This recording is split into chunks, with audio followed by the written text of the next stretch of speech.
Welcome back. I am excited about this one. I wonder if I'll ever not say that. Otherwise, if I'm not excited, I'm probably not going to release it.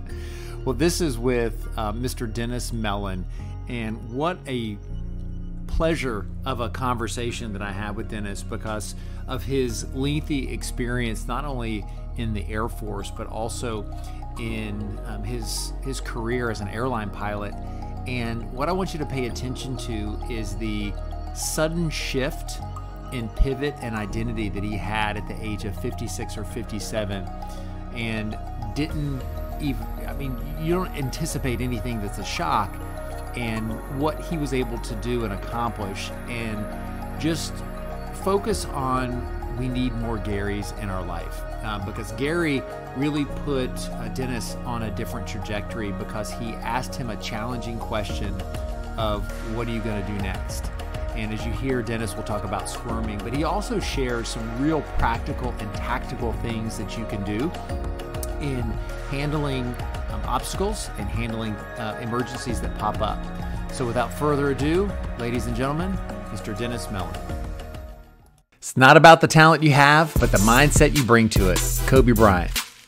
Kobe Bryant, hands down, has to be considered one of the most elite athletes to ever walk the earth.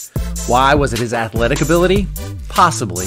But for me, it was the mindset and the willingness to prepare better than anyone else is truly what made him elite. Today, our student athletes are facing challenges that haven't ever been seen before. So much social media, actively having to market themselves, the transfer portal, NIL, goes on, and not to mention they have to keep their grades up. Winging it and just seeing what happens is not the strategy needed, but it's what most athletes, coaches, and parents are using. You have to be intentional. You have to invest in skills that scale with life. With this highly competitive environment, how do student athletes separate themselves from the crowd? Be elite. Apart from having athletic statistics and grades, what does this mean? Well, let me introduce you to the Elite Edge 90-Day Program. The Elite Edge 90-Day Program is designed to assist the student athlete to develop the mental performance to have the self-discipline, self-awareness, and focus necessary to navigate internal and external challenges. The program will also assist in developing a real specific plan that will help them achieve their own individual goals. Each athlete will also be able to communicate their mission, vision, and values that make them unique. Imagine how this will be received when they are looking to differentiate themselves during the recruiting process. What will be learned in these 90 days can be used for the rest of their lives. This is scalable. I'm offering the Elite Edge program live or virtual, and one-on-one, group, or team options are available. So reach out today to learn more about the Elite Edge 90-Day program and Highlight Coaching and Consulting.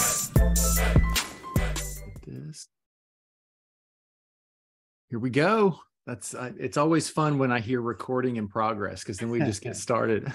Yeah, well, it's kind of finalizes where we are. No more chit chat. We're into the podcast. I know. Well, I learned because I had some conversations early because I'm new at this podcast game. I've been on the other side, but not on this side. Yeah, and I end up having these great conversations. I'm like, I needed to hit record like 15 minutes ago. Why didn't I? Yeah, yeah.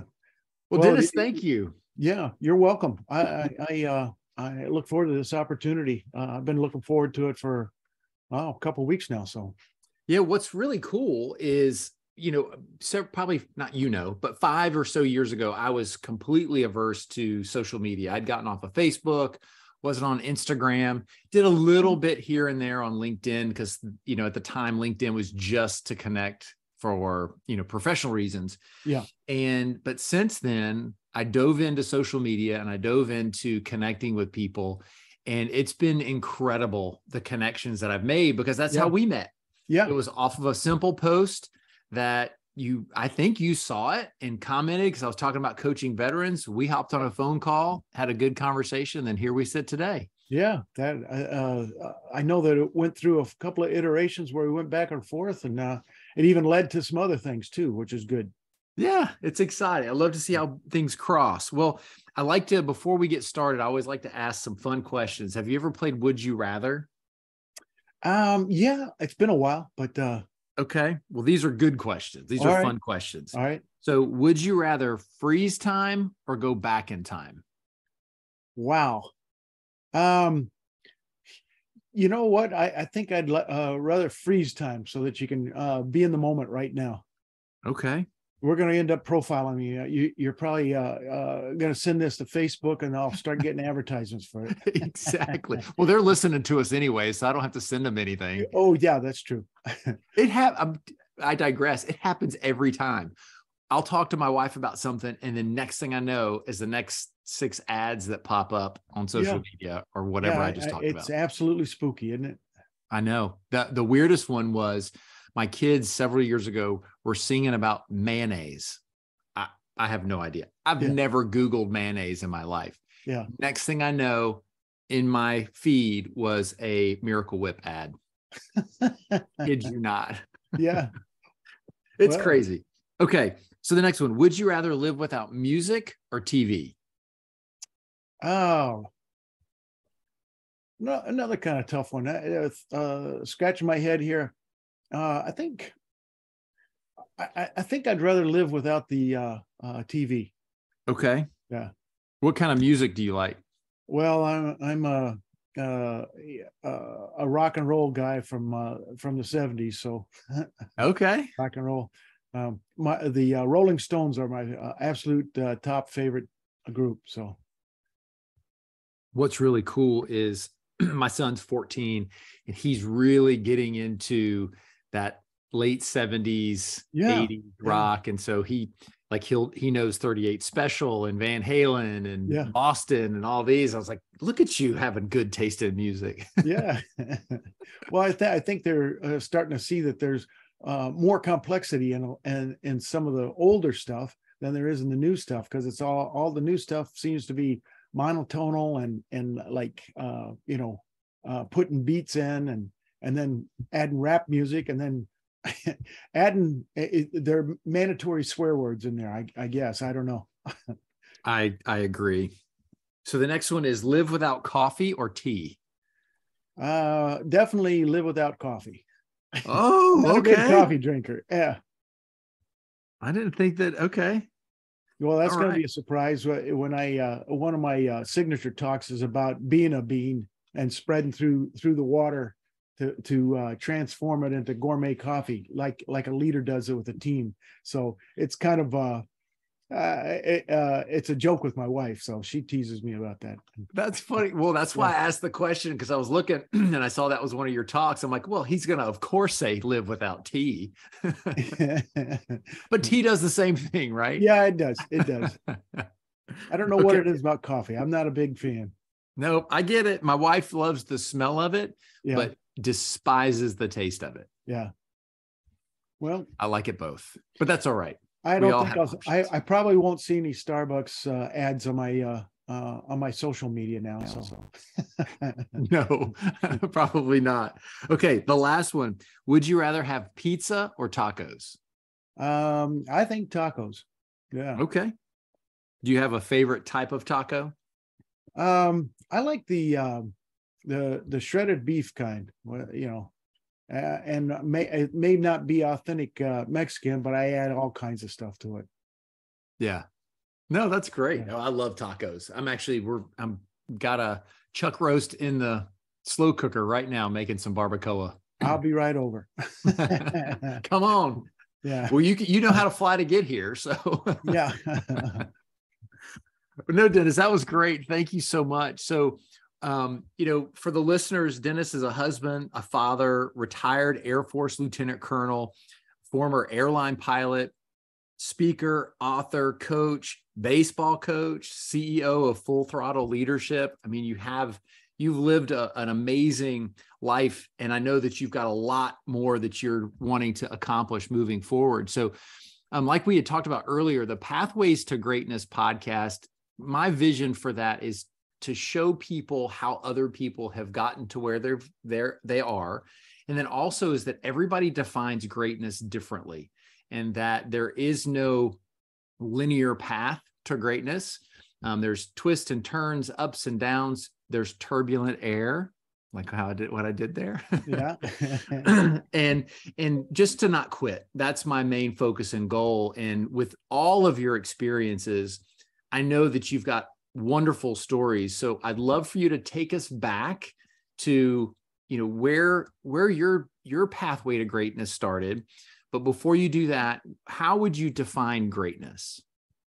Greatness, I think a lot of people look at it as fame, fortune, and things like that. But I might have in my earlier life thought that direction. But now I feel like it's how much have you given back, and where have you made a difference with people? And the more people you make a difference with, the more you lean towards greatness. I think it's making the connections with people. Even when we go out to dinner, I try and connect with the waiter or waitresses, just because most people just ignore them. I'll keep bringing the food, the water, the wine, or whatever. I always make a joke, and my wife says, "This is getting old," but they bring the wine. You only brought 2 glasses. Where's the third one? They go, "There's only 2 of you." I said, "Well, you're not going to join us?" And what it does is it just connects them. And I think overall, you're going to get a little more attention and a little better service. So, and that's not the goal of it. I think it's just to get them to feel more than just, hey, I'm just providing waiting tables here. I'm actually connecting with the couple that is in front of me or whatever. So I love that so much. And what I got out of that is making other people feel acknowledged, important, yeah. That they're there and not just a servant. Yeah. That they're another person playing their role in your life at that moment. Right. And making a difference with the person in front of you, And I think that's a good way to live. No, that's a wonderful way to live. And I have a mentor. He's talked about that, where he prays for people. And before he prays for his meal, he waits till the server comes over and just says, "Hey, we're getting ready to bless our meal. Is there anything specific that I can pray for you about?" Oh, wow. Yeah. And rocks their world. I would say so. It would rock my world. Yeah. And I was with him in one situation where he asked that. And like, to me, that's bold. And it's helped me in my boldness of being able to ask people that type of a question. But the young lady, she walked away. She's like, "No, I'm okay. I'm good." So she walked away, and she didn't get but maybe 2 or 3 tables down. She turned around and she came back, and she's like, "I do have something I need you to pray for me." Yeah. Is that I gave up alcohol 6 months ago because it was ruining my life. Can you just please pray for me to continue to have the strength to continue on? And like, so powerful, so great powerful. Testimonial. Yeah. Great for us and for her for that moment. Yeah. So thank you for sharing. I did not anticipate that as an answer. I love it. That's awesome. So walk everybody back through your time at the Air Force Academy and, some of the valuable lessons and challenges that you've had along the way. Well, in fact, it's the subject of my the first book I wrote. Back at 10 years old, I'm at my father's Air Force base, standing at the end of the runway when this F-4 Phantom comes screaming by in full afterburner, and I'm looking at it. I can feel it in my chest. I turn to my dad. I'm pumping my fist and said, "Yeah, Dad, that's what I want to do when I grow up." Of course, my wife has a different opinion about whether I've reached that point or not. But from that point, I had a singleness and purpose. I wanted to be a professional pilot. And I figured that the easiest way was to go to the Air Force Academy. Well, not the easiest way, but the quickest way. Go to the Air Force Academy and to Air Force pilot training. I went to pilot training, flew active duty for about 6 years, and then another 14 years with the Air Force Reserves as I pursued my aviation career and got a job with Alaska Airlines, became a captain there. Then in about 2008, I took up mountain bike riding, and for health reasons. But yeah, being in Seattle, the foothills of the Cascades are right there. The trails are just incredible. So I go out on this one day, and I ended up having a heart attack. and I lost my medical. I tell you, I was devastated, probably for about 6, 8 months. I had no idea where I was going to go. This is at age 56. So I had no idea where to go from there. And with some help from some friends and yeah, some counseling, I started contemplating what Dennis Mellen 2.0 was going to look like. And I figured aviation was in my blood. So I went through a series of jobs in various airlines. And then none of it really, I mean, I felt like the proverbial old guy walking the hallways. The guy, I would have been in the NFL or Super Bowl, but for my knee injury, you know, and everybody's just going, yeah, we've heard this. But then one day somebody asked me to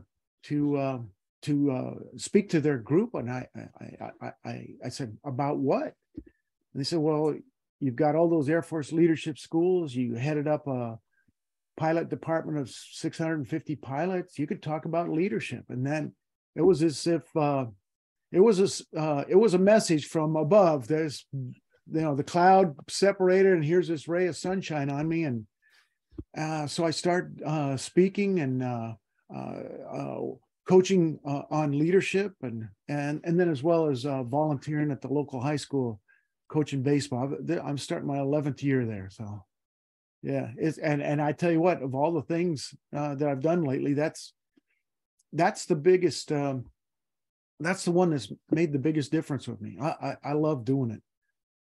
So what is it? And I've got so many questions. So, well, because you sit there and you think about a couple of things. One, and I want the listeners to pay attention, is you made a huge shift, not on your own accord.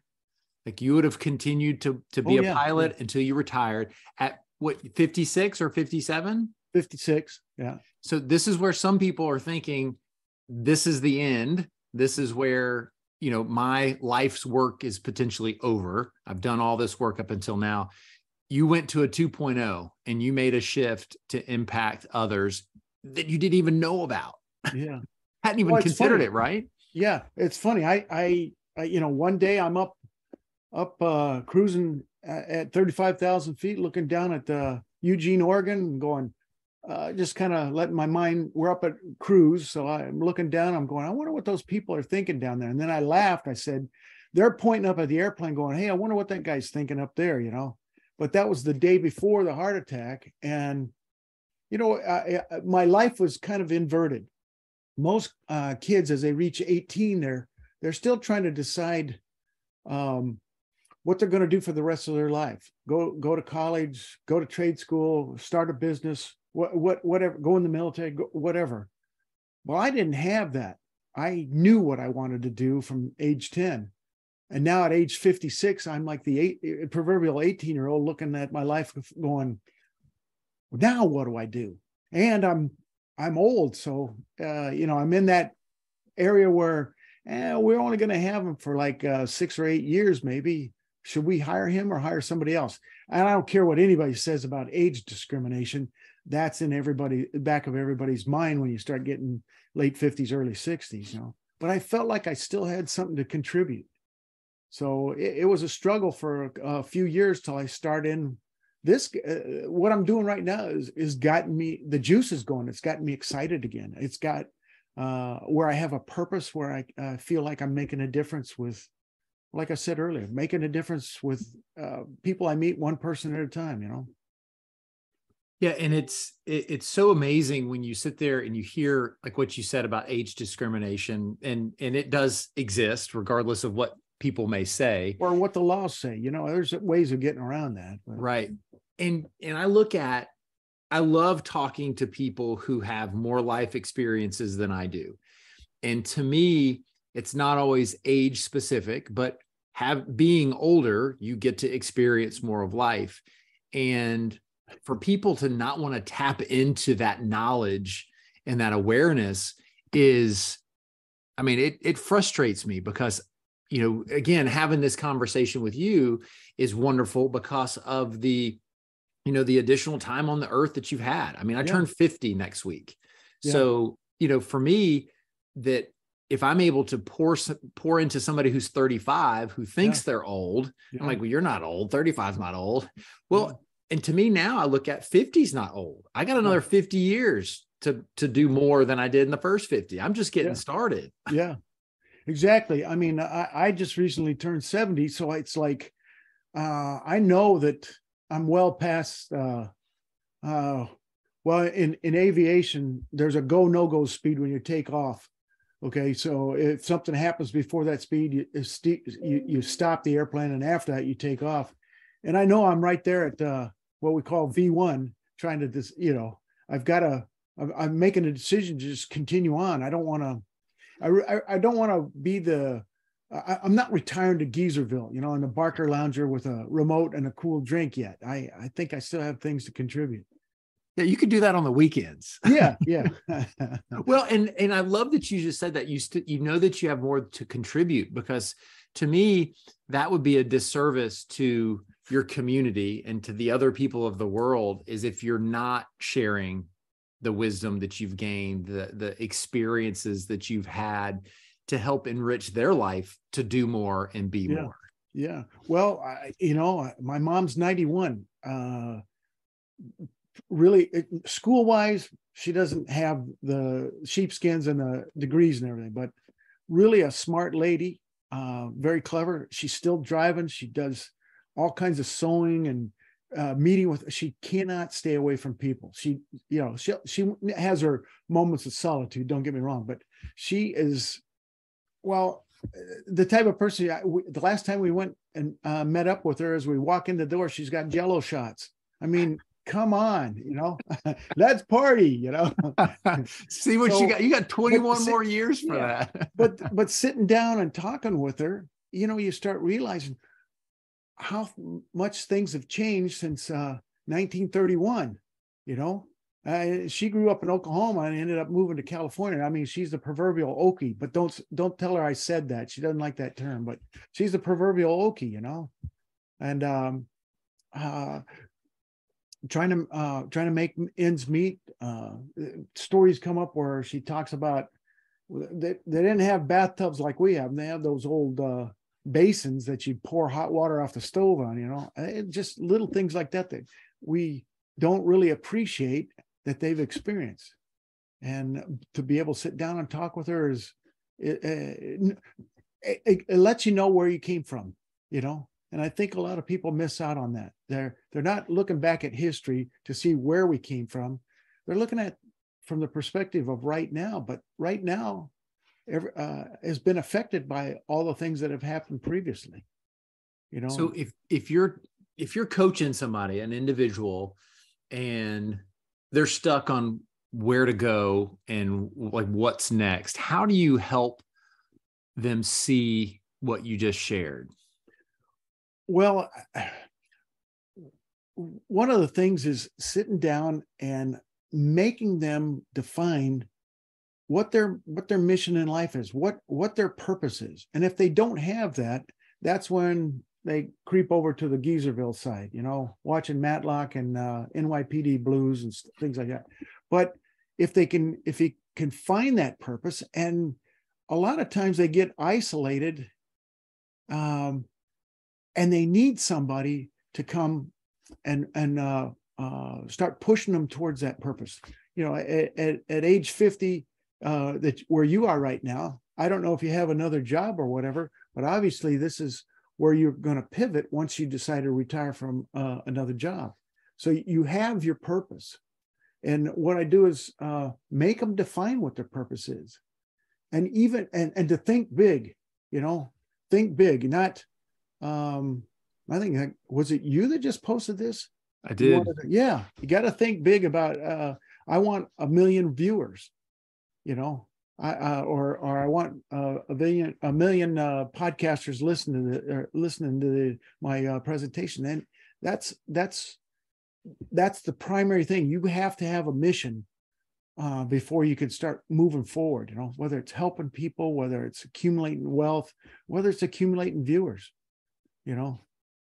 Yeah, and I really want the listeners to pay close attention to what you just said, because the defining your purpose is hard, and that's what is required of having community. You talk about people will so many times isolate themselves. And if you're around people and you don't know what your purpose is, start asking your friends. Is that something that you've done in your past? Yeah. Yeah. Are you asking me if I've done that? Yes, sir. Yeah. Obviously, there's been other friends that have gone through traumas and things. And in actuality, one of the things during my bleak period of time was my wife went over to a neighbor that had suffered a heart attack and had him come over, and I'm going, oh geez, here we go. We're going to, well, he sat down, and as we're talking, he kept asking me, so what are you going to do? So what are you going to do? And it forced me to think about, what am I going to do? I mean, basically, is your life over? And, you're going to sit on the couch, or do you still have something? What are you going to do? And it really made a difference. And I expressed that several times in my gratefulness to him in my book. And he's very appreciative of it. He didn't realize he had that big of an effect. He's just a good old boy. I think he was a car mechanic at a either a shop or at a dealership. I forget which, but and he loves old cars, But he just kept. He forced me to think about, what are you going to do? It's those simple questions that have the most impact. It really is. And forcing the answer. I was squirming, and I'd avoid it, and I deflected it. And for an hour, that was the question that was repeated. And that's one of the things that got me off center towards, after about 6 months of sitting on the couch, flipping through the channels. No, I don't need Ginsu knives or a cheetah pet, those type of things. So, right. Yeah. Now, did you answer him while he was there? He kept asking questions. I did. I started thinking, well, what can I do? I said, it has to be aviation related. I've been deeply involved in training and standardization. So the next couple of airlines, that's what I worked with. And then I finally went through a job as a consultant for going worldwide. I went to Nairobi, Kenya to work with the Kenya Airways and Philippine Airways in Manila, and really interesting stuff, helping their instructors be better instructors, or actually giving them just basic survival skills when they have somebody just out of training, and getting them up to speed with some operational experience. That's really cool. So as a pilot, anytime we're on a pathway to greatness and we're going through life, we're going to encounter challenges. We're going to encounter things that we weren't prepared for. Right. So what are some things that, based on your history as a pilot and your experience as a pilot, can help people go through their checklist of handling obstacles and challenges? See, there's a stereotype of on pilots that they are rigid, checklist oriented, procedural oriented, but in fact, what those are habits and rituals that you develop, so that when certain things happen, you automatically react doing something, and by that being a habit or a routine, you can think about other things. So if you have a set way of getting up in the morning, showering, dressing, brushing your teeth, or eating and then brushing your teeth, you don't think about it. When you first start doing it, you had to think about it. But what I emphasize to them is, have those routines. That's putting yourself on autopilot so you can think about other things. And I think a lot of people misconstrue that with pilots. The best pilots are actually the ones that are free thinkers, because they've got the routines memorized. 15 miles from the field is the last moment I should be at this speed. The landing gear should be down at 5 miles or 1,500 feet above the ground. Little thing, just, and then when you get there, if you haven't done that, let's say you're on fire and you haven't done that, you go, oh, that's missing. Get the gear down, because it's the habit. People disparage habit patterns too much. It's hard to break a habit, But if you have good habits, you can think about so many other things. That, again, so powerful, because the key word that you said there was good habits. We have bad habits. Oh yeah. That we choose to ignore because they're hard to break. Right. And once you break them and you create those good habits, you completely change the wiring in your mind and your surroundings. Because once when you were talking, I've heard the statement about being unconsciously conscious. Yeah, exactly. You've done it so many times, you don't even realize that you're doing it. Yeah. And like you said, then you can kind of focus on, well, your hands, and you're doing all this stuff, and you can be aware of everything else. I love that description. Yeah. I think about driving habits. When I taught, I've got 4 boys, I taught them all how to drive, but just the fact that you're coming up at 35 miles an hour and there's a stoplight up there and it changes to yellow. You've done it so many times that, well, that will be it'd be hard to stop. I know the red light's coming. Do I continue or you make that decision almost instantaneous? Whereas the teenager, it's like, oh my God, it's yellow. What, and you get the hard braking or the big acceleration or whatever. But we've developed a habit pattern where we recognize, hey, we have a few seconds here. Yeah, we can make it through and clear it before it turns red, or there's enough time to stop right here. I got this I got this, Yeah. And what I'd love for you to also share is, like, as we're talking, I'm thinking about you at cruising altitude at 35,000 feet and your ability to, and like you just shared, the time that you have to make an adjustment if something is off center versus if you're at 5,000 feet. What's the difference between your reaction time in both of those cases? Well, when you fly, the most intense time for a pilot is from the time they push back from the gate until they reach cruise altitude. And then it's the same thing, descending from cruise altitude to all the way to the gate. Those are very intense times. There's a lot of things that happen. I mean, let's face it, at some point, the airplane's going 400 miles an hour, or faster. What was it you asked? Well, like your reaction at 35,000 versus 5,000. Right. So the reactions that you have on the way up and on the way down, those are what I was talking about, referring to your routines and habit patterns. When something out of the ordinary happens, you still have those in the back of your mind, and yet you can focus on whatever the problem is, or wherever you're trying to fit into traffic. If you're flying in visually or whatever, it allows you to think about other things. So the reactions, the first question when anything happens in aviation, the first thing you do is fly the airplane, but then you got, how much time do I have to fix this? If it's all engine flame out, you don't have a whole lot of time. If it's an oil light, you got reaction time, and then you have to figure out where you're going to land and all that. So it's one of those things of relying on the routines, but being able to think because of the routines. What'd you call it?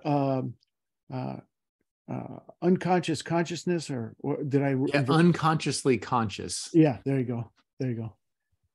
I like what you said there a second ago, is how much time you have depends on the issues that arise. Right. And I know in my past, and I'm still working on this, is that if the oil light came on, I treated it like the engine was on fire. Yeah. Yeah. Whereas you may have a little more time. It's not everybody is faced with Sullenberg, the guy that landed in the Hudson, right? The Hudson, yeah. He was actually in the class ahead of me at the Air Force Academy. Oh, I didn't cool. know him personally, but I knew who he was. But absolute did everything right. He didn't have very much time, but they'd practice those things, similar things in the simulator before, and he basically was taking, okay, I can't get to an airport, and he took that one of those plans off the shelf, off the checklist or whatever, and adapted it for the situation. But the clock was definitely ticking there, you know.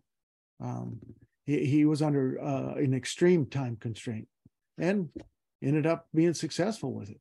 Yeah, and all the passengers were thankful. Yeah. I know, it's hard to think that was so long ago too. I know. Wasn't it like 20 years ago now? Yeah, I think so. Yeah. Oh, everything. My wife and I were talking just about when college was, and we're like, oh, that was like 35 years ago. Exactly. You know, when people talk about my Air Force career, I retired like 27 years ago, you know. It's hard to think back. I'm pushing, that'll be almost 30 years coming up here. And yeah, it's embedded in me, but the memories just kind of pop in and out, okay, because you're so far removed from it, you know. Or maybe I'm starting to lose my faculties. My friends claim that, you know, I don't know.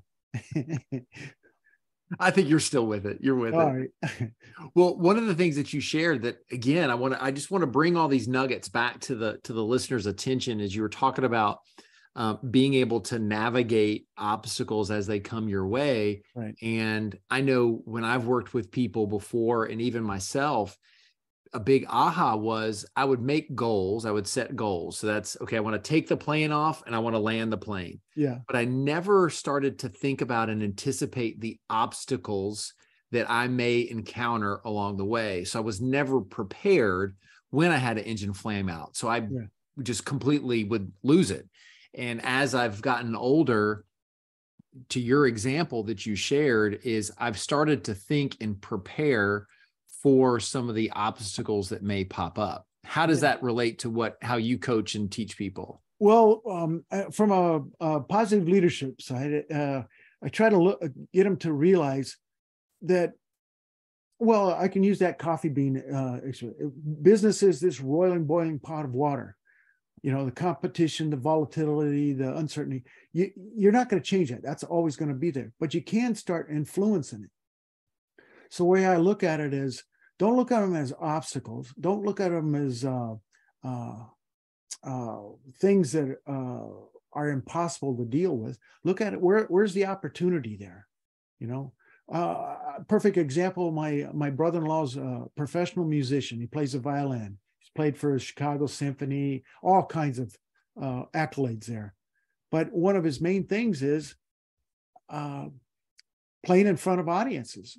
And, you know, the pandemic came, and I'm not going to use the C word. I know that's a swear word anymore. But it is. This is a family show. Okay. So I won't use the C word. But the pandemic came, no live performances.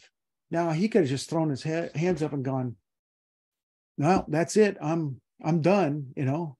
But what he did was he found the opportunity. He teaches violin, and Zoom became available to almost everybody at the time. And I caught him one time teaching 5 students that live in Sweden violin lessons. I thought, what a perfect pivot, you know. I'm not going to sit here dying. I'm on the vine. I'm gonna do something. Here's what's happened. Here's the opportunity. And what I teach is those events are constantly coming at you, and there will be an outcome.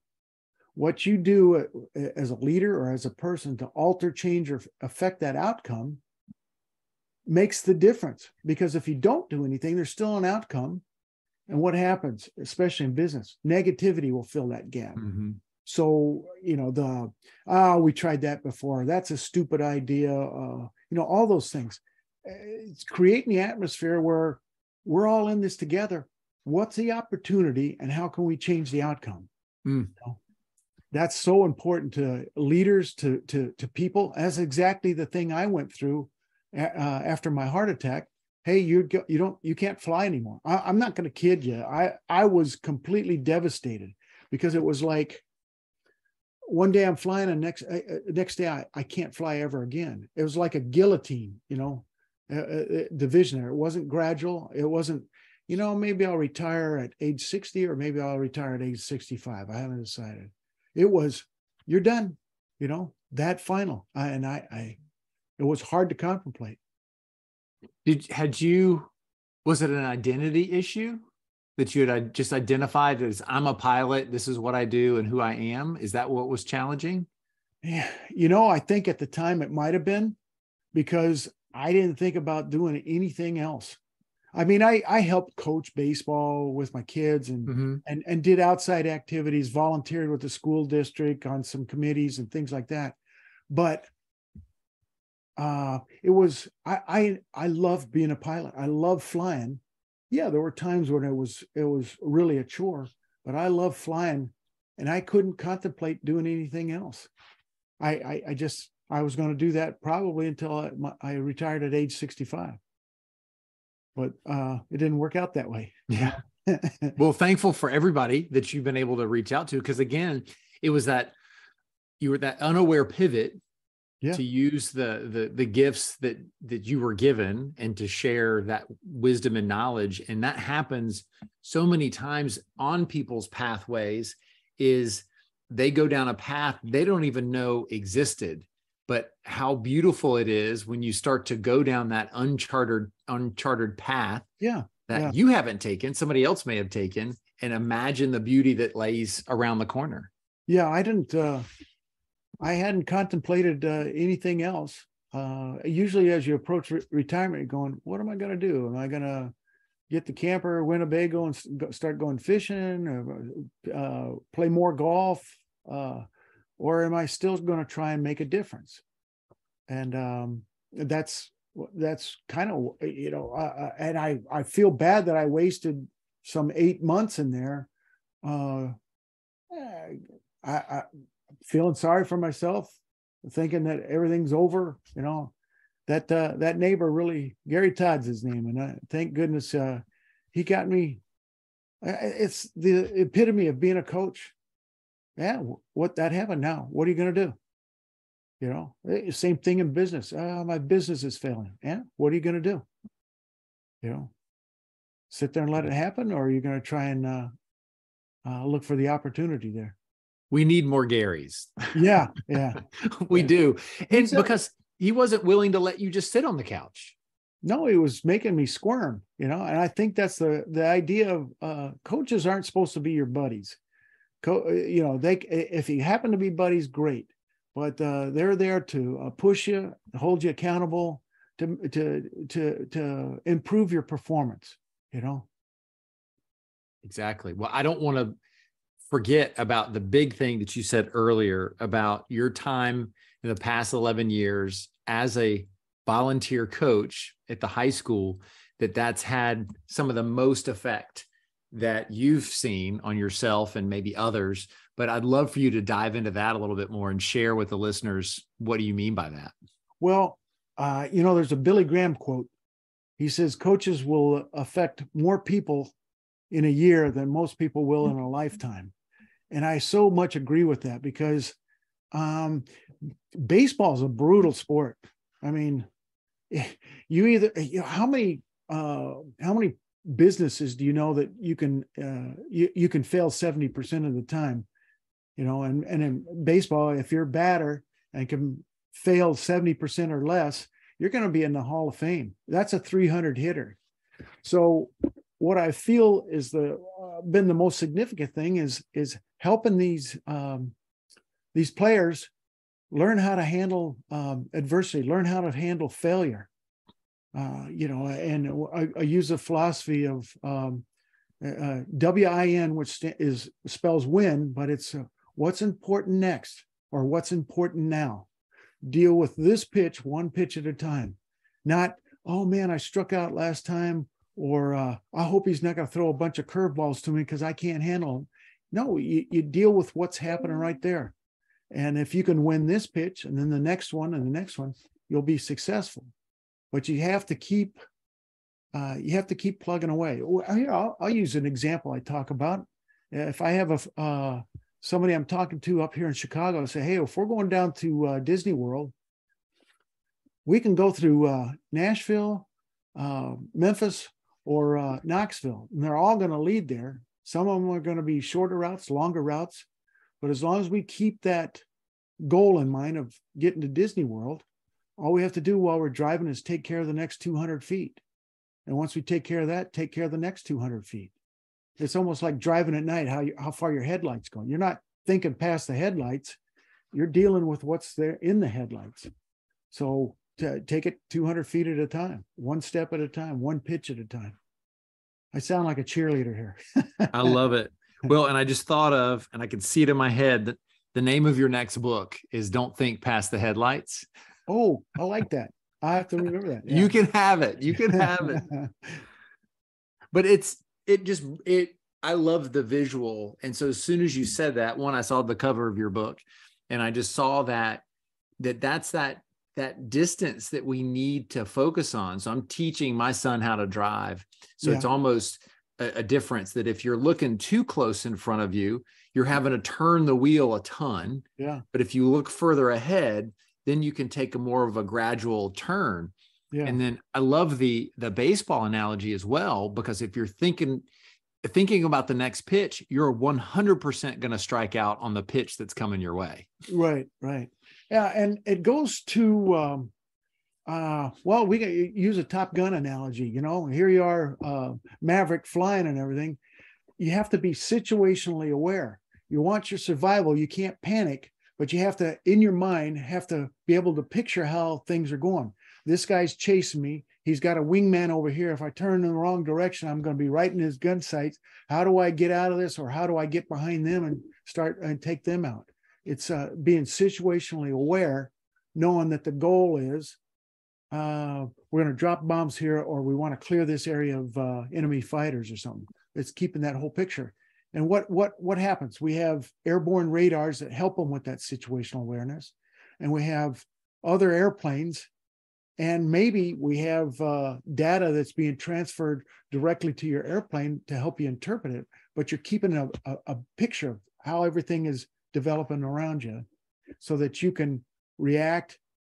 It goes to, observing, orienting yourself, deciding what you're going to do, and then taking action. Once you take action, did that help or hurt? What's the next step?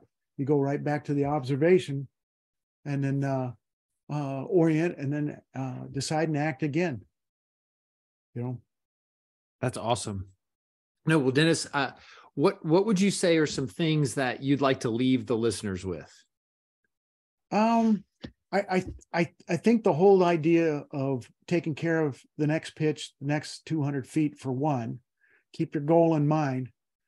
And the second thing is, make sure you have a mission or a purpose. Mm-hmm. You don't want to be just somebody that shows up for work and collects a paycheck. There's a good story, and this is a true story. Back in 1660 or something, London burned down. There was an architect named Christopher Wren that was charged with rebuilding St. Paul's Cathedral there. And he went to the website. All leaders should go out on the shop floor to see what's really going on instead of relying on data. He goes up to one of the first workers, says, "What are you doing?" He says, "I'm building a wall."